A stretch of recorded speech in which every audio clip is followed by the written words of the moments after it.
Marketing Psych. Marketing psychology and consumer behavior. Are you able to perceive and recognize and associate to brand logos? Does the brand logo portray its product and brand message, or is it just an artwork? How do the subliminal ads impact consumer behavior?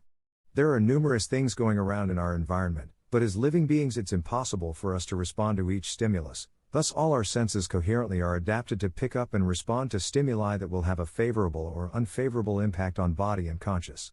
In similar fashion, as consumers we exercise a great deal of selectivity in terms of the attention we give to commercial stimuli, based on the interaction of expectations and motives with the stimulus.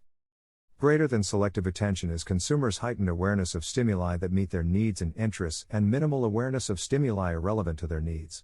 Greater than tweet. Thus, as consumers we are likely to note ads for products that would satisfy our needs and disregard those in which we have no interest. We also vary in terms of the kinds of information in which we are interested and the form of message and type of medium we prefer. Some people are more interested in price, some in appearance, and some in social acceptability. Some people like complex, sophisticated messages, others like simple ones. Greater than perceptual defense is a cognitive activity occurring when consumers subconsciously screen out stimuli that they find psychologically threatening, even though exposure has already taken place. Greater than tweet. Thus, threatening or otherwise damaging stimuli are less likely to be consciously perceived than are neutral stimuli at the same level of exposure. We as individuals sometimes unconsciously distort information that is not consistent with our needs, values, and beliefs.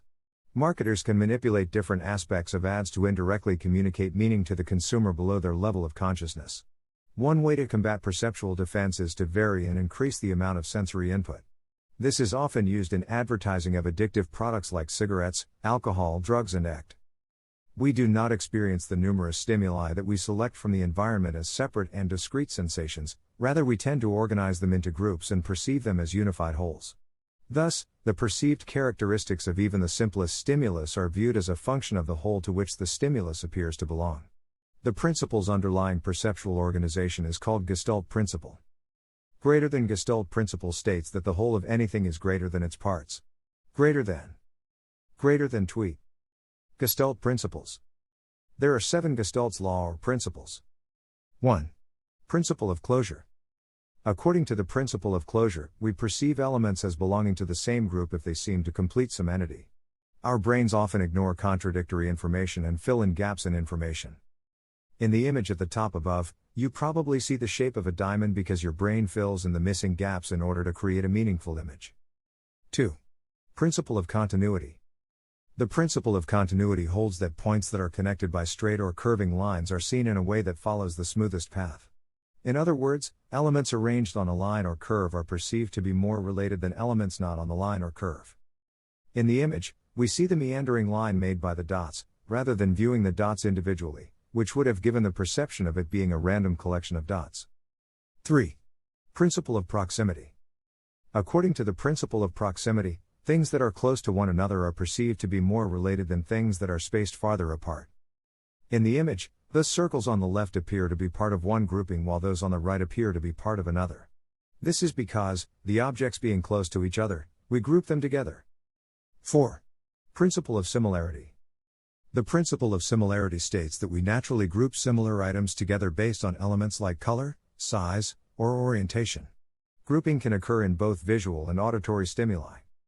In the image, for example, you probably see 2 separate groupings of colored circles as rows rather than just a collection of dots. 5. Principle of figure and ground.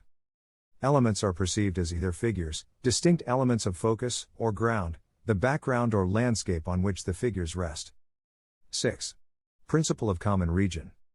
The principle of common region states that when elements are located in the same closed region, we perceive them as belonging to the same group.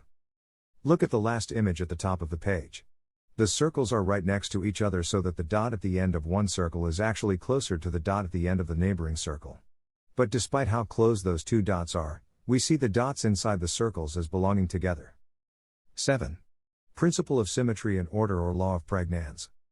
The principle of symmetry and order, or referred as the law of pragnanz, states that when presented with a set of ambiguous or complex objects, your brain will make them appear as simple as possible, because we naturally perceive things in their simplest form or organization. In the image above, in the Olympic logo, you would see overlapping circles rather than an assortment of curved, connected lines.